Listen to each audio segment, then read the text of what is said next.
You know, believe it or not, an Earthquakes player did score last night, and I want to give a big shout out to them. This goes to Max Aftershock, the ex-Earthquakes 2 player who got signed for Columbus Crew. Max got his debut in MLS, and only a few minutes later was a part of the 6-1 thrashing of Atlanta United. Attaboy, Max. Congrats. It's great to see Academy products. Shout out Fresno, shout out Max. Super proud of you. Also, a 4-4-2 start. I'm glad to see Lucci's willing to change up his formations, trying different tactics, and this was a very attacking formation. As we saw, we had a lot of chances. Well, maybe not a lot of chances, but we had a lot of the ball in the final third, especially towards there in the end. But let's move on to the negatives. I actually don't have that many. I know it seems like it, and I know a lot of people are mad, but I actually got a lot of positives. So the first negative, you gotta find a way to put those chances away. A Capo with a phenomenal ball early in. I believe it was Benji who was sliding in at the far post, can't get his foot to it, able to tap it in. Just a lot of times, Rodriguez had multiple opportunities with headers. There was a play like the 67th minute, I think it was, where it hit the crossbar, then the post, and the back of Sean Johnson, then it bounced up and down. It hit everything but the back of the net. So we gotta find a way to put at least one of these chances in, but definitely multiple for the future. Can we find some diversity in the attack? I get the right wing was super available. I get Espinoza was beating his man, and feed the hot player, find the spot that's weak.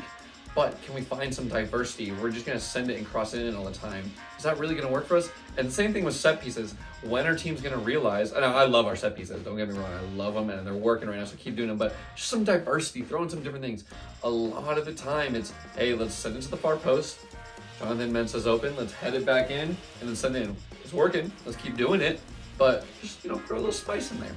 I think Benji's better in burst. I don't think that left mid position's better than him. I like him when he's more up top, and then you just get him in little quick bursts. He's super fast, he's super strong, and then he doesn't have to track back as much because that's not really his strength, and then you get him in the attack so he's not gassed when he gets to the ball. It looked like he was warming up a little bit, and then he kind of had halftime cool him off again, and then substitutions kind of changed everything as well. But yeah, I think Benji's better in burst versus that up and down Espinoza role. I feel like we didn't see a Capo as much, about 35, 40 minutes in. I feel like that really stuttered our attack. I feel like he was absolutely murdering it, and when he came back and started overlapping with Espinoza again, I feel like that really helped us. And we didn't switch the ball as much. Again, a big improvement from last week, but not like we saw in the first 2 weeks. And I feel like every time we did switch the ball time, it led to a deadly attack. And again, maybe we didn't have that as much because Marie and a Capo weren't going up as much, but it wasn't as bad as last week where we felt like we were kind of getting stuck in with those midfielders.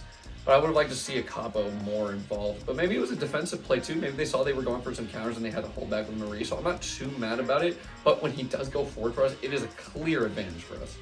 And then finally, you got to feel like it's 2 points dropped. You feel like that's got to be a win. We had the chances. It's at home versus a Toronto side that was missing players. I get we were missing players too, international break, injuries.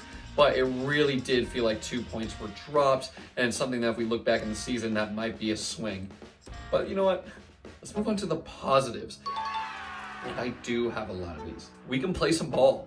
Early on, especially in these games when we got a lot of energy, a little ticky-tack, moving out of space, not falling to pressure, switching the ball, going up forward. So many times teams are trying to pressure us into it, and we're just so calm, and we're able to get it out of there.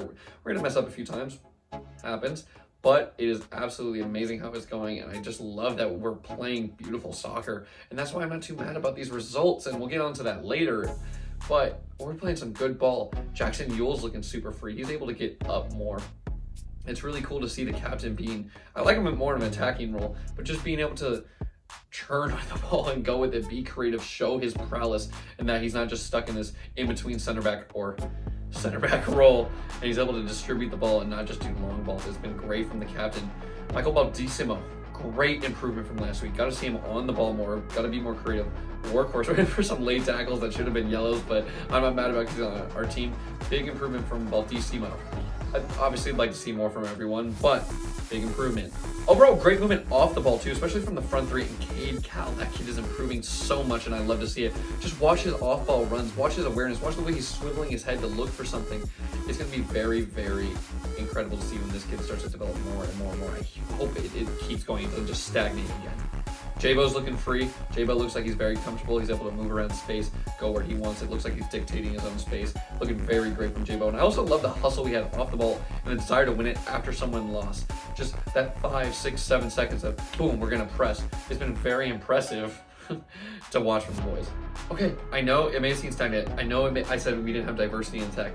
We did have a lot of chances, especially at the end. And what I want everyone to remember is this is an offense without Jamiro Montero. This has been the focal point. I don't care about Christian Espinosa scoring all the goals and getting all the assists. I don't care about Java almost leading the league in goals. Cade Cal sucking in pressure.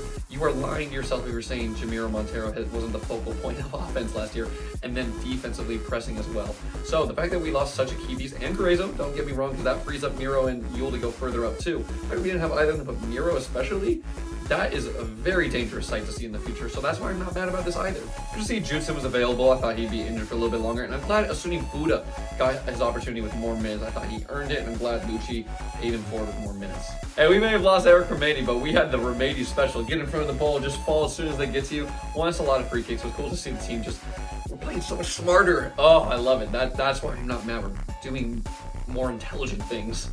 But let's move on to the unsung moment of the game. For me, this goes to JT Marcinkowski. Early on, he had a 1v1 save that flicked over. He flicked it over and just wide.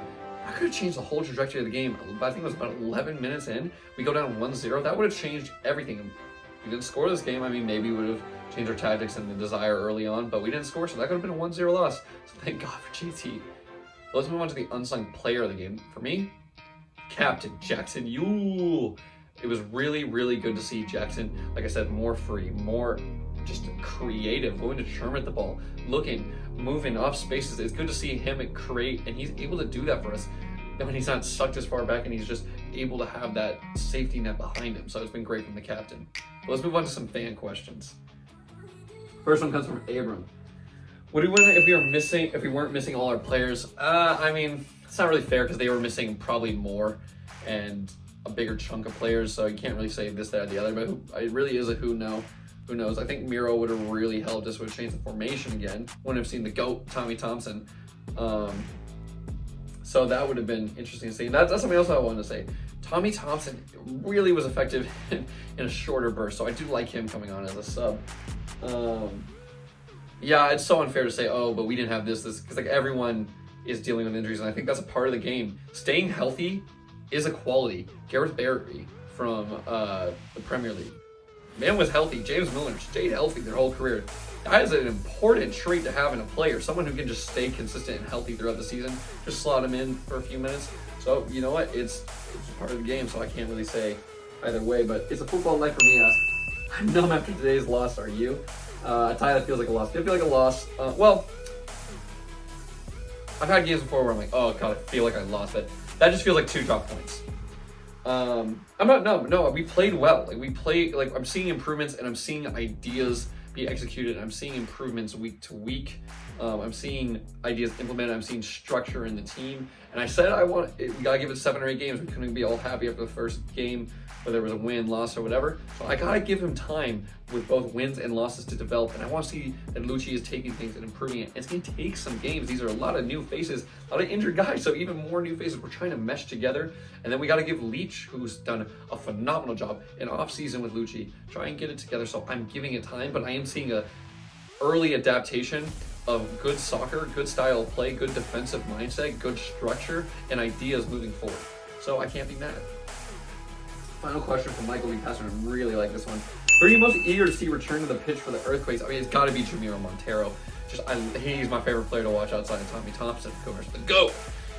And just watching him move and just how he runs off the ball. He's a workhorse person. He's so creative and the dynamic duo, and he's just so flashy on the ball. But I'll give you one more that I'm actually excited. Nico Jakaris, I want to see if he slots in. I want to see if he gets game time. I want to see how he develops, how he comes back from the injury. So those would be my 2. And of course, they play in the same exact spot.